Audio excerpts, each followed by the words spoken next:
Assalamualaikum warahmatullahi wabarakatuh. Puji syukur kita panjatkan kehadirat Allah Subhanahu wa Ta'ala yang telah melimpahkan segala nikmat dan karunia-Nya kepada kita semua. Yang terhormat Ibu Desi Arigawati selaku dosen pengampu dari mata kuliah pengantar akuntansi 1. Sebelum saya masuk ke materi, izinkanlah saya memperkenalkan diri terlebih dahulu. Perkenalkan, nama saya Melina Kurniasari dengan nomor NIM 29021-525 dari kelas akuntansi kelas reguler plus. Di sini saya akan membawakan materi yang berjudul akuntansi perusahaan dagang.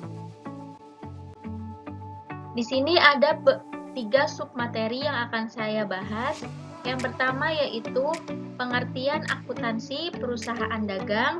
Yang kedua yaitu sistem pencatatan pada perusahaan dagang.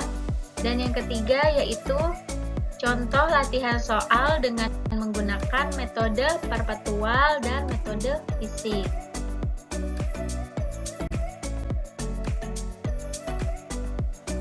Pembahasan pertama mengenai pengertian akuntansi perusahaan dagang. Apa sih akuntansi perusahaan dagang itu? Yang dimaksud perusahaan dagang adalah perusahaan yang kegiatannya membeli barang, menyimpannya, dan menjual kembali barang dagangan tersebut kepada konsumen tanpa memberikan nilai tambah. Nilai tambah yang dimaksud yaitu mengubah dan mengolahnya sehingga nilai atau barang dagangannya menjadi lebih tinggi. Jadi, perusahaan dagang itu yaitu perusahaan yang menjual kembali barang yang ia beli dan tanpa mengubah atau mengolah suatu barang tersebut. Jadi, perusahaan dagang itu perusahaan yang menjual barang jadi, bukan barang baku.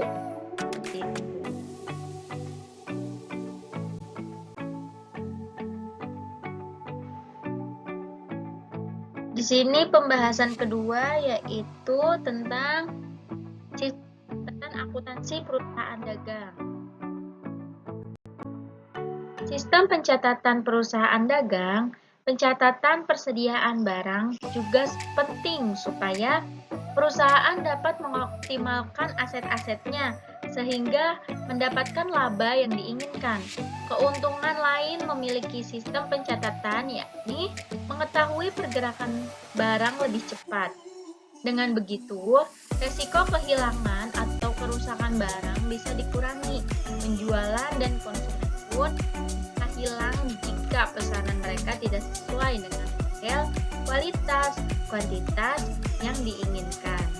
Oleh karena itu, perusahaan selalu mengecek dengan cepat dan sama tingkat persediaan barang. Ada 2 cara pencatatan persediaan yang bisa dilakukan oleh perusahaan, yakni yang pertama ada metode perpetual dan yang kedua ada metode periodik.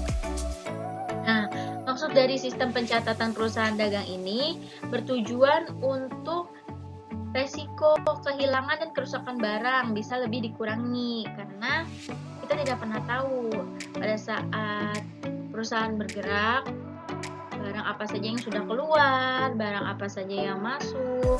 Di situ ada pencatatan persediaan barangnya dan barang apa saja yang stoknya sudah habis di gudang maupun barang-barang yang akan datang seperti itu. Jadi kita lebih mengetahui bahwa pencatatan ini sangat penting untuk mengetahui persediaan barang, apakah masih cukup untuk sampai bulan depan atau kurang atau seperti apa. Nah, sistem pencatatan perusahaan dagang dibagi menjadi 2, yaitu yang pertama ada pencatatan metode perpetual dan yang kedua ada pencatatan metode fisik atau periodik. Ini saya akan menjelaskan tentang pencatatan metode perpetual. Pencatatan metode perpetual.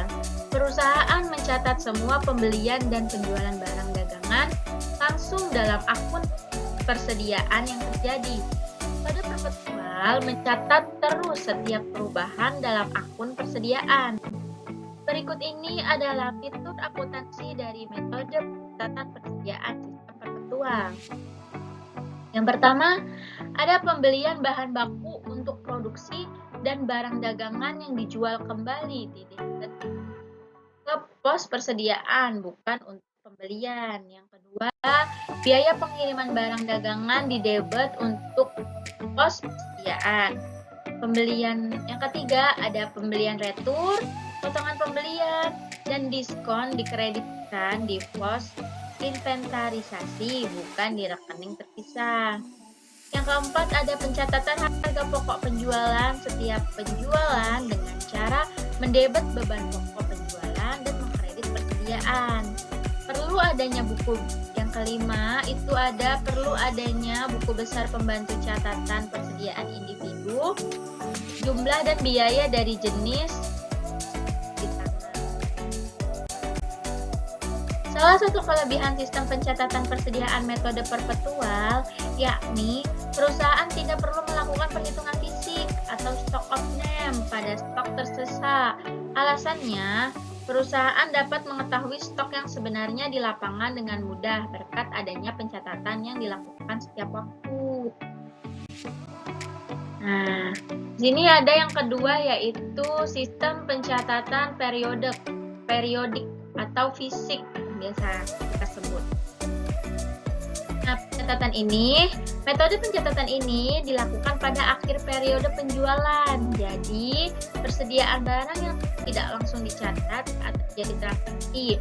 Metode periodik juga disebut sebagai metode fisik karena pencatatannya dilakukan dengan cara mengecek langsung persediaan barang dagang. Perlu diingat bahwa meskipun jumlah persediaan barang hanya dicatat pada akhir periode, tetapi transaksi penjualan tetap dicatat tiap kali terjadi transaksi penjualan. Metode periodik atau fisik ini lebih cocok diaplikasikan pada perusahaan yang memiliki volume barang yang tinggi serta frekuensi penjualan yang tinggi pula, misalnya perusahaan yang menjual produk makanan. Jadi, kebetulan saya bekerja di salah satu perusahaan yang menjual produk makanan terkenal, rupanya instan, di mana sistem pencatatan barangnya memang dilakukan secara fisik di akhir periode.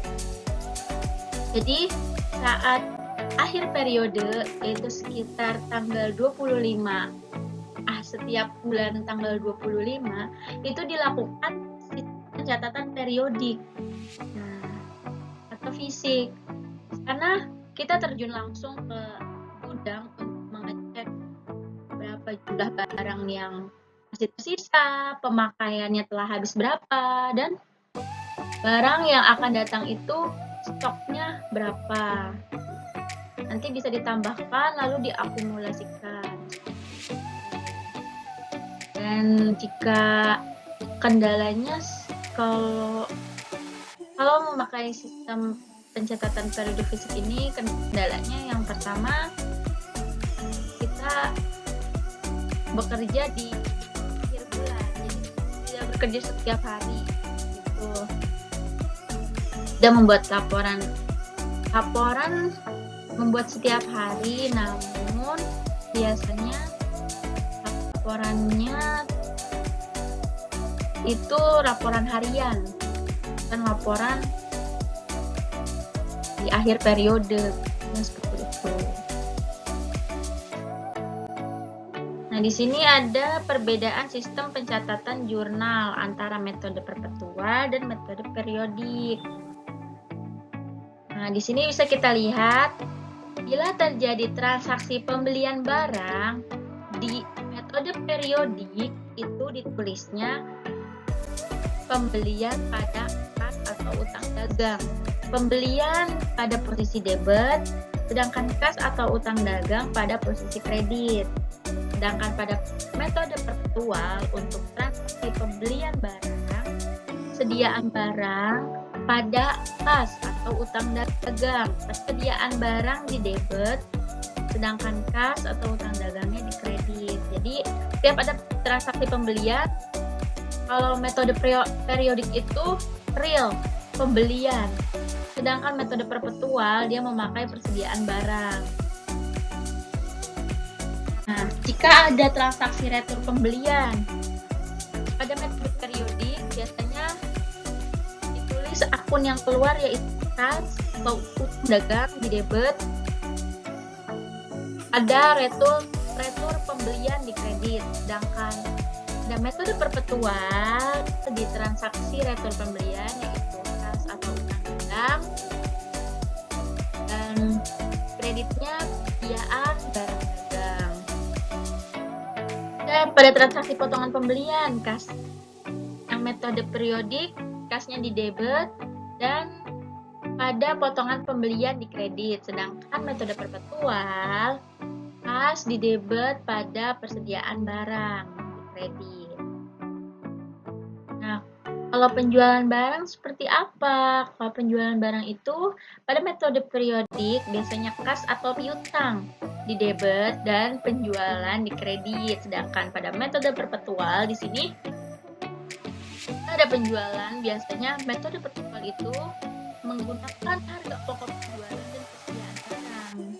Jadi ada 4 akun yang keluar, yaitu akun kas atau piutang pada penjualan, kasnya di debit, penjualan di kredit, dan yang kedua itu ada harga pokok penjualan pada persediaan barang dagang. Harga pokok HPP-nya itu di debit dan persediaan barangnya di kredit.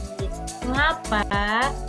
Karena kan pada saat penjualan barang yang ada di gudang otomatis keluar untuk dijual, maka harga pokok penjualannya bertambah dan persediaan barangnya berkurang. Kalau retur penjualan bagaimana? Jika ada retur penjualan, metode periodik sama saja, tidak menggunakan harga pokok penjualan. Jadi tinggal masukkan akunnya retur penjualan pada kas atau piutang dagang. Retur penjualannya di debit, sedangkan kas piutang dagangnya di kredit. Sedangkan pada metode perpetual di sini penjualan di debit, kas atau piutang dagang di kredit ditambah persediaan barang dagang pada harga pokok penjualan. Jadi pada saat penjualan biasanya persediaan barang dagangnya itu kembali lagi masuk, persediaan barang dagangnya bertambah, harga pokok penjualan di kredit gitu. Jadi bedanya metode periodik dan metode perpetual yaitu pada catatan persediaan barang dagangnya.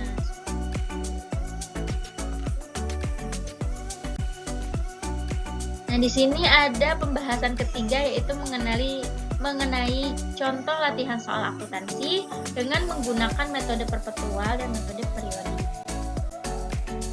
Nah, di sini ada transaksi yang berhubungan dengan persediaan barang dagang dari PT Motor Jaya periode Maret 2017 sebagai berikut. Tanggal 1 Maret, dibeli barang dagang senilai 8 juta rupiah dengan termin 4/14 N per 30. Dari dibeli barang senilai 8 juta dengan termin. Jika ada termin, biasanya barang tersebut pembeliannya secara kredit.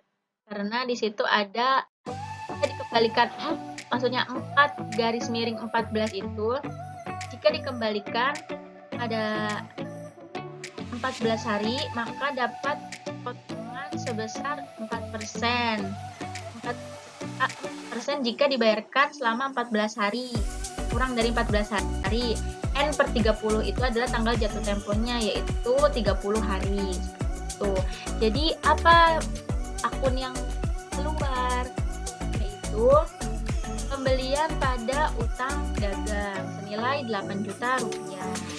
Itu jika pada metode periodik.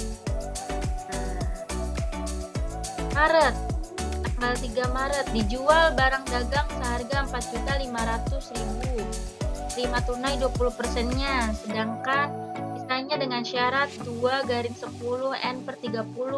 Beban pokok yang dijual Rp3.800.000. Penjualan dilakukan kepada CV Adil.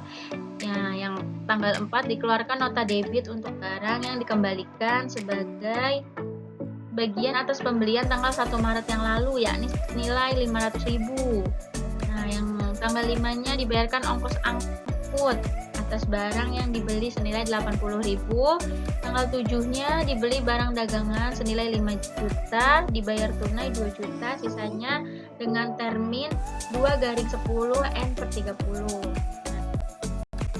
Jawaban dari pencatatan jurnal umum metode perpetual. Nah, di sini ada perpetual. Nah, seperti yang kita lihat pada tanggal